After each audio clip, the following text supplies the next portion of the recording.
ఈ కార్యక్రమాన్ని చూస్తున్న మీ అందరికీ మొదటి జామున నా శుభాకాంక్షలు షలోం తెలియపరుస్తున్నాను. తండ్రికి మహిమ కలుగునుగాక. ఒక పాట పాడుకొని తండ్రిని గనపరుద్దాం. ఈ కార్యక్రమాన్ని చివరిదాకా చూస్తున్న మీ అందరికీ మరొకసారి షలోం తెలియపరుస్తూ, షలోం అనగా సమాధానం కలుగునుగాక. హల్లెలూయా. ఒకే ఒక పాట విందా, తండ్రికే మహిమ కలుగునుగాక. హల్లెలూయా.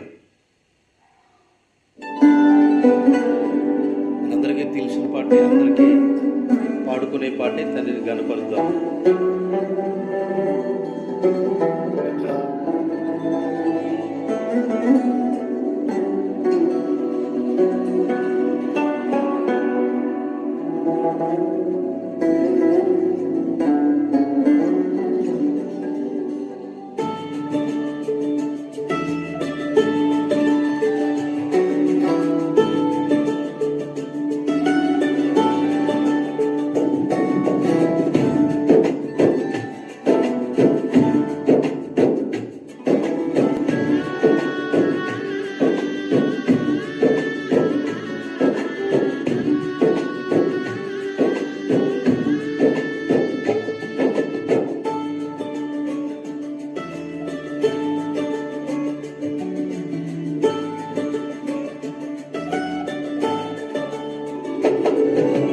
నిజమైన ద్రాక్షవల్లి నీవే, నిత్యమైన సంతోషము నీలోనే. నిజమైన ద్రాక్షవల్లి నీవే, నిత్యమైన సంతోషము నీలోనే. శాశ్వతమైనది, ఎంతో మధురమైనది నాపై నీకున్న ప్రేమ. ఎనలేని నీ ప్రేమ, ఎనలేని నీ ప్రేమ. నిజమైన ద్రాక్షవల్లి నీవే, నిత్యమైన సంతోషము నాలోనే.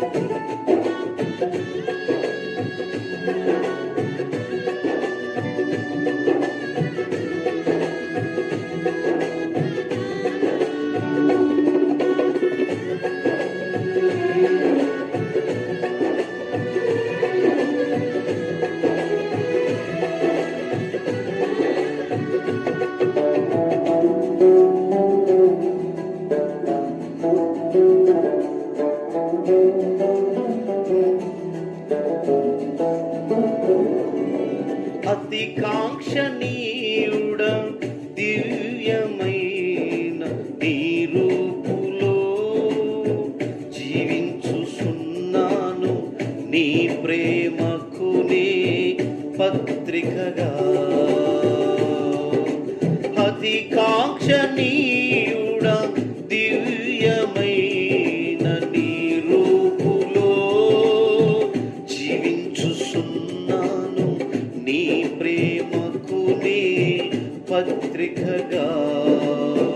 శిథిలమై ఉండగా నన్ను నీదు రక్తముతో కడిగి, నీ పోలికగా మార్చినావే నా మెస్సయ్యా. శిథిలమై ఉండగా నన్ను నీరు రక్తముతో కడిగి, నీ పోలికగా మార్చినావే నా మెస్సయ్యా. నిజమైన ద్రాక్షవల్లి నీవే, నిత్యమైన సంతోషము నీలోనే.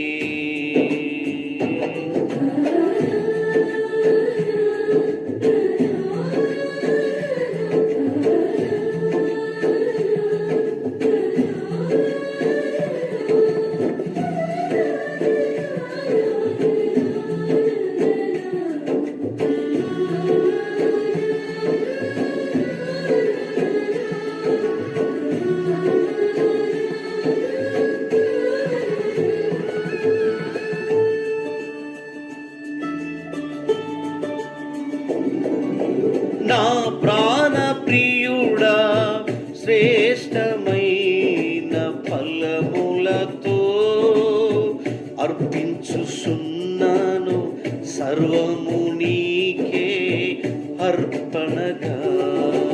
నా ప్రాణ ప్రియుడా శ్రేష్టమైన ఫలములతో అర్పించుచున్నాను సర్వము నీకే అర్పణగా. వాడిపోనివ్వక నాకు ఆశ్రయమైతివి నీవు, జీవపు ఊటవై బలపరచితివే నా మెస్సయ్యా. వాడిపోనివ్వక నాకు ఆశ్రయమైతివి నీవు, జీవపు ఊటవై బలపరచితివే నా మెస్సయ్యా. నిజమైన ద్రాక్షవల్లి నీవే, నిత్యమైన సంతోషము నీలోనే. నిజమైన ద్రాక్షవల్లి నీవే, నిత్యమైన సంతోషము నీలోనే. తండ్రికి మహిమ కలుగును గాక. ఈరోజు శ్రేష్టమైన వాగ్దానాలు మరి ఈ మొదటి జామున మనం నేర్చుకుంటున్నాం. తండ్రికి మహిమ. పరిశుద్ధుడును గొప్పవాడును నిరంతరము స్తోత్రార్హుడును అతి త్వరలో రానయ్యున్న యెహోవా మెస్సీయ గారి దివ్యనామంలో మీ అందరికి షాలోమ్ అండి. మంచిది. దేవుని వలన పుట్టిన పిల్లలు ఏం చేస్తారు, సర్వోన్నతుడి యొక్క కుమారులు కుమార్తెలు ఎవరు అనేది ఈరోజు ఈ దిన వాగ్దానాలన్నీ మనం చదువుతున్నాం. తండ్రికి మహిమ. ఈ వాగ్దానాలు మనకి ఈ దినమంతా తోడై ఉండును గాక.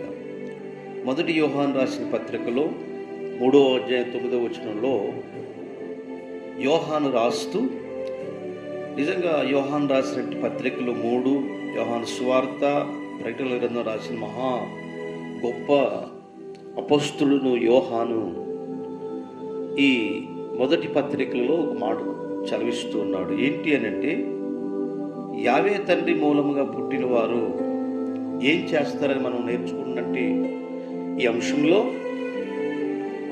వారు దేన్ని జయిస్తారు, దేన్ని చేస్తారు, ఏం చేస్తారు, దేవుని మూలముగా పుట్టినట్టు వారు ఎలా పుడతారు దేవునికి అని శ్రేష్టమైన బైబిల్ గ్రంథాన్ని మనం తెరిచి చూస్తే యోహాను ఈ వాక్యాన్ని చలవిస్తూ అంటాడు, యావే తండ్రి మూలముగా పుట్టినట్టు ప్రతి వారును కూడా పాపాన్ని విమోచించెదరు అని రాయబడింది మొదటి మాటలో. సృష్టికర్త మూలముగా అంటే సృష్టికర్త వచ్చి కంఠం కాదండి, తన ప్రియకుమారు యొక్క రక్తములో ఎందరైతే కడగబడతారో ఆయన యొక్క రక్తంలో నిత్యము నిబంధన చేసుకొని ఈ లోకంలో ఉన్న అలవాట్లన్నీ మార్చుకొని మలుసుకొని శ్రేష్టమైన నామములో ఆయన బిడ్డలుగా తీర్మానం చేసుకుంటారు. నేను ఈ రీతిగా ఉండాలి, ఈ రీతిగా నేను జీవించాను, ఒక నిబంధన చేసుకొని జీవించేవారు నిత్యము అంటే నిత్యము మనము ప్రభు బిడ్డలుగానే జీవించని ఒక తీర్మానం చేసుకున్నట్టు వ్యక్తులు రక్షకుడు యొక్క రక్తంలో కడగబడి ఒక తీర్మానాన్ని బాప్తీసం ద్వారా మనం తీసుకున్నట్టు వ్యక్తులు రక్షకుడిని యెహోవా మెస్సీయ గారి పోలికలలో అంటే ఆయన హృదయంలో చేర్చుకొని ఎందరైతే జీవిస్తారో వారు యావే తండ్రి మూలముగా పుట్టినవారు అని ఈ లేఖనాలు తెలియపరుస్తూ ఉన్నాయి. అదే యోహాను పత్రిక 4వ అధ్యాయం 7వ వచనంలో యావే మూలముగా పుట్టినవారు అనేక మందిని ప్రేమించెదరు అని రాయబడింది. ప్రేమ చాలా విలువైంది. అది ఈ భూలోకంలో దొరికే ప్రేమ, భార్యాభర్తల ప్రేమ, తల్లిదండ్రుల ప్రేమ కంటే చాలా విలువైంది. నా రక్షకుడు ప్రాణం పెట్టి అనేకల మందిని ప్రేమించాడు. తన మార్గాలు నడవటానికి యెహోవా మెస్సీయగా ఆయన మూలముగా జీవించి ఆయన నమ్ముకొని ఆయన మూలముగా పుట్టే ప్రతివారు కూడా అనేక మందిని ప్రేమిస్తారని ఈ వాగ్దానం మనకి రాత్రి అలాగే పగలు ప్రతి దినము కూడా మనకు తెలియపరుస్తూ ఉంది. ఆమేన్, హల్లెలూయా. అదే యోహాను రాసిన పత్రిక 4వ అధ్యాయం 7వ వచనంలో మనం తెలుసుకున్నట్టు యాశ్వమెస్సయ్య గారు ఉన్న ఆయన నమ్ముకున్న వారు ప్రతి వారు కూడా యావే మూలముగా పుట్టిన వారే, వారు నిజంగా లోకాన్ని జయిస్తారని రాయబడింది. నిజమైన రక్షకునిలో అడ్డుగట్టబడి ఆయన మూలముగా నిత్య రక్షణలో జీవించాలని కోరుకొని తీర్మానం చేసుకొని ఆయన పిల్లలుగా, ఆయన బిడ్డలుగా ఎవరైతే జీవించాలనుకున్నారో వారు లోకాన్ని, లోక ఆశలు అంటే లోకం ఉన్న కోరికలన్నిటినీ కూడా జయిస్తారని రాయబడింది. నువ్వు ఎక్కడికి వెళ్ళినా పాపం చేయకుండా బ్రతకలేవు. నువ్వు ఎన్ని మతాలు, ఎన్ని యాగాలు చేయి, ఎన్ని యజ్ఞాలు చేయి, ఎన్ని బట్టల మార్చు, ఎన్ని ఎక్కడికి వెళ్ళినప్పుడు కూడా నువ్వు ఎన్ని రకరకాలైనటువంటి యోగశానాలు చేసినా కానీ తండ్రి యొక్క నామాన్ని ధరించుకొని నా రక్షకుడు నేను ధరించాలి అని ఆయన మూలముగా పుట్టే ప్రతివారు, ఆయన నమ్ముకున్న ప్రతివారు కూడా ఈ లోకంలో ఉన్న వారిని, ఈ లోకాన్ని జయిస్తారంటే లోకంలో ఉన్న ఆశలను జయిస్తారు. కనుక అది ఈ మాటలో, ఈ వాక్యంలో తెలియపరచబడింది. యోహాను రాసిన మొదటి పత్రిక 5వ అధ్యాయం 1వ వచనంలో యావే మూలముగా పుట్టిన వారు లోకాన్ని జయిస్తారని మనం చదువుకున్నాం కదా. లోకాన్ని జయించడం అంటే లోకంలో లోక సామ్రాజ్యాన్ని జయించడం అంటే ఏంటంటే లోకంలో ఉన్న ఆశలు. నిజంగా ఎవరండి శరీర కోరికలు తీర్చుకోకుండా, దొంగతనాలు చేయకుండా, వ్యభిచరించకుండా ఒక రక్షకుడు నడిచిన మార్గంలో నడిచేవారు మాత్రమే అలా జీవిస్తారు. ఇతరుల ప్రేమిస్తారు, ఇతరులకు సహాయం చేసే వ్యక్తులుగా ఉంటారు. కాబట్టి వారే లోకాన్ని జయించేవారిని ఈ మాట తెలియపరుస్తుంది. యోహాను రాసిన మొదటి పత్రిక 4వ అధ్యాయం 5, 6 వచనంలో యావే మూలముగా పుట్టిన వారు తాను భద్రపరుచుకుంటారంట, తను రక్షించుకుంటారు, తన కుటుంబాన్ని రక్షించుకుంటారు. నేను పాపంలో జీవించుకుంటాను, పరిశుద్ధులుగా జీవించాలని ఒక నిర్ణయాన్ని, ఒక తీర్మానం చేసుకున్నట్టు ప్రతి వారు కూడా అనేకులకు ప్రేమించే గుణాన్ని, అనేకులకు దాన ధర్మాలు చేసే గుణాన్ని తెలియపరుస్తారని లేఖనంలో రాయబడింది. ప్రియ సహోదరి సహోదరులు, నిజంగా వారందరూ కూడా వారు విమర్శించాలని కాదు, అందరినీ గౌరవించాలి. కానీ సహాయాన్ని నిజంగా ఇతరులకు సాయం చేసే వ్యక్తులుగా లోకంలో వారు భద్రపరుచుకొని ఇతరులకు సాక్షిగా నిలబెట్టాలని, నిజంగా నేను ఒక మంచి వ్యక్తిగా జీవించాలని తీర్మానం చేసుకుంటే ఎవరంటే రక్షకుని యొక్క రక్తంలో కడగబడే నమ్ముకున్న ప్రజలు, ఆయన నమ్ముకున్న బిడ్డలు. అదే 5వ అధ్యాయం యోహాను సువార్త మొదటి పత్రికలో 18వ వచనంలో యావే మూలముగా పుట్టిన వారు దుష్టుడు మాట వినరు, కనుక వాడు మాయ మాటల్లో పడిపోడు, దుష్టును జయిస్తారని రాయబడింది. అంటే దుష్టుడు ఎవడంటే ఎవరైతే వ్యతిరేకంగా జీవిస్తారో సాతానుకి, ఎవరైతే సాతాను సమంధులుగా బ్రతుకుతుంటారో, ఈ లోకంలో అన్ని అలవాట్లు బానిస కాకుండా బ్రతకాలనే ఆశతో జీవిస్తున్నట్టు ఆ బిడ్డలు ఎవరైతే ఉన్నారో వారు మాత్రమే తండ్రిని నమ్ముకున్న వారు జయిస్తారని, ఆయన మూలంగా బ్రతుకుతారని యాశ్వమెస్సయ్య తెలియపరిచినట్టు గ్రంథాల్లో యోహాను ఈ వాక్యాల ద్వారా మనకి ఈ వాగ్దానాలని మనకు తెలియపరిచాడు. కాబట్టి అటు కృపలో మనం అందరం సర్వోన్నతుని యొక్క దుష్టుడు సాతాను మన దగ్గర రాకుండా, అలవాట్లు లేకుండా, చెడు అలవాట్లను జయించే వ్యక్తులుగా తన శరీరాన్ని యాగంగా ఆయనకు సమర్పించుకొని పరిశుద్ధులుగా జీవించాలని, బాప్టిజం ద్వారా పవిత్రులుగా జీవించాలని, నిజంగా మా లేఖనాల్లో ఏది రాయబడిందో దాన్నే చెప్పాలని వారు సాక్షులుగా ఉంటారని బైబిల్లో మా భక్తులు ఎలా ఉన్నారు, అలాగనే మా ప్రవక్తలు ఎలా ఉన్నారు, మా యాశ్వమెస్సయ్య మేము పూజించి మన రక్షకుడు ఎలా ఉన్నారని ఆయన అడుగుజాడలు నడవాలని ప్రేమ ఇతరులకు కనపరిచినట్టు ఎవరు అంటే యాశ్వమెస్సయ్యని ఎవడించి ఆయన మూలంగా పుట్టినవారు. అట్టి కృపాధన్యత మనందరం మీద కుమరించి దినమంతా సహాయం చేయను గాక. మహాగణుడైన తండ్రి పరిశుద్ధుడా, ఎందరైతే ఈ కార్యక్రమాన్ని వీక్షించారో ఆయన మూలముగా పుట్టడం అంటే నాయన నీటి మూలముగాను ఆత్మ మూలముగాను జన్మించిన వ్యక్తులుగా మమ్మల్ని నిలబెట్టాయి. లోకానికి ఒక వెలుగుగాను అనేకులను ప్రేమించే వ్యక్తులు మమ్మల్ని ఉంచమని కోరుకుంటూ నాయన అయ్యేదిగో తండ్రి మమ్మల్ని అందరూ కూడా తండ్రి నీ ప్రేమను అనేకులు చూపిస్తున్నట్టు విధంగానే మమ్మల్ని నడిపించినందుకు స్తోత్రాలు చెల్లించుకుంటూ ఎందరైతే ఈ కార్యక్రమాలు చూశారో వారందరినీ ఆశీర్వదించండి.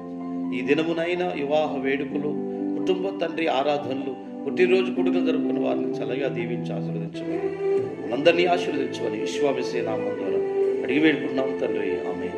ఈ కార్యక్రమాన్ని వీక్షించిన మీ అందరికి షాలోమ్ అండి. తండ్రి మనందరినీ